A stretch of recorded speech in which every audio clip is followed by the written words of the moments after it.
May the words of my mouth and the thoughts of all our hearts be acceptable in your sight, O Lord, our strength and our salvation.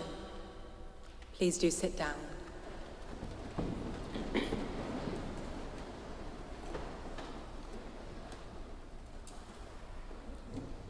Behold, how good and joyful a thing it is, brethren, to dwell together in unity. This is a special place, full of special people, and nobody knew that more than Jim Godfrey.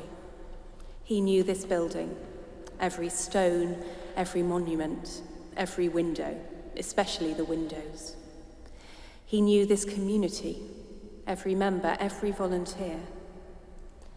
He spent well over half his life as a verger here in this building, serving God by serving God's people. We loved him. We miss him. We grieve for him. Behold, how good and joyful a thing it is, brethren, to dwell together in unity.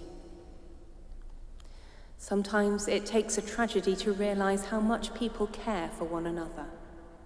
I have been so proud of my colleagues in the last few days as we have worked together despite our shock and grief to take care of one another and of the wider community, and to keep in mind those who were particularly close to Jim. And that's a fitting tribute to Jim, who was part of the team, part of the community, our brother in Christ, part with us of the universal church and of this particular house of Christ, dwelling with us in unity. It was good and joyful to work with Jim. We miss him.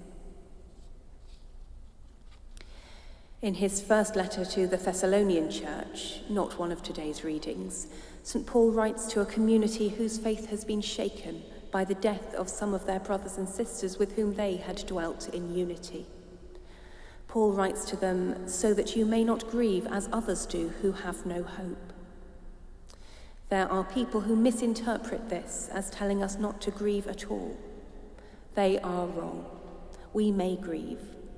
For the pain Jim was in before his life ended, for his life cut short, for our own loss, for the loss to our friends, for the loss most especially to Jim's family, to Joe, Jack and Billy, whom we hold above all in our prayers. We would not be human if we did not grieve. We do not need to add to our burdens a feeling that we should not mourn, but we do not grieve as those who have no hope. Our sadness is for ourselves and for those left behind, not for Jim. Jim is with his Father, the God who made him, who loved him throughout his life, the God who loves him still and receives him into the light and peace of the everlasting kingdom. That is our hope, the hope which does not disappoint us. Although this hope does not disappoint us, I am not expecting it to console us. It doesn't make everything all right. It doesn't bring him back. It doesn't heal the pain of expecting Jim to be sitting in the office when I go up the stairs, or of not knowing the answer to a tourist's question and thinking, I'll ask Jim that when I see him.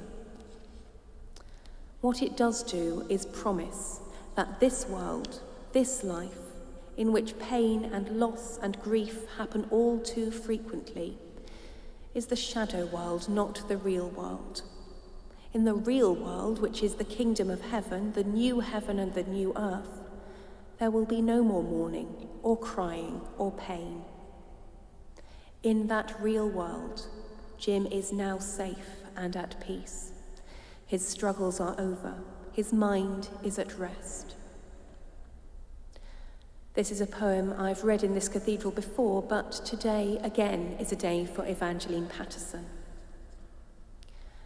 And that will be heaven at last, the first unclouded seeing, to stand like the sunflower turned full face to the sun, drenched with light, in the center held, while the circling planets hum with utter joy, seeing and knowing at last, in every particle seen and known, and not turning away, never turning away again.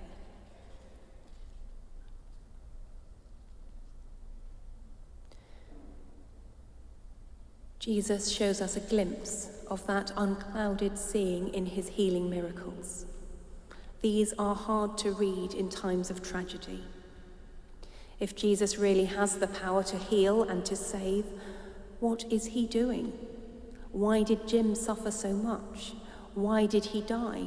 Why did Jesus allow him to be in so much pain? And why has Jesus allowed the pain that his death has caused and is causing? It may or may not help to think of these miracles not as individual gifts given to individual people, though they were that too, of course, but as moments where the curtain of heaven is pulled back and the real world, God's perfect world, slips into view, overlaying the shadow world of pain and death. Miracles aren't special gifts given to special people, they're windows on what it will be like to live drenched in the light of God's glory.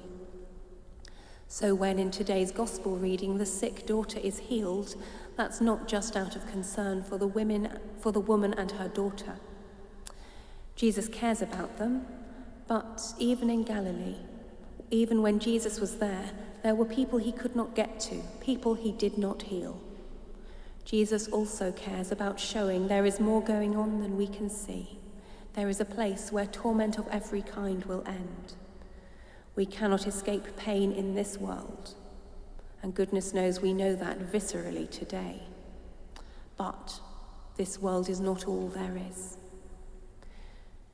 To quote Paul again, and this time it is from our reading, has God rejected his people? By no means. Paul is writing into a different situation, but answering a very similar question. Does God go back on his promises? Is it possible to lose God's love? By no means. God's mercy is more powerful than anything else.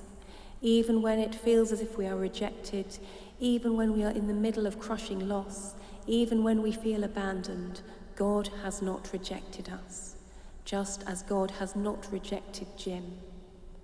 The glimpse of heaven we see in the healing of the little girl, the glimpse of heaven we may see occasionally in our own lives, is now Jim's reality. He is safe and at home with his Father. And though we mourn, we do not mourn as if we had no hope. Paul continued to the Thessalonians, therefore comfort one another with these words. And comforting one another is a powerful thing, so powerful that it too can provide a little window of heaven, of the grace of God, of the hope that does not disappoint us.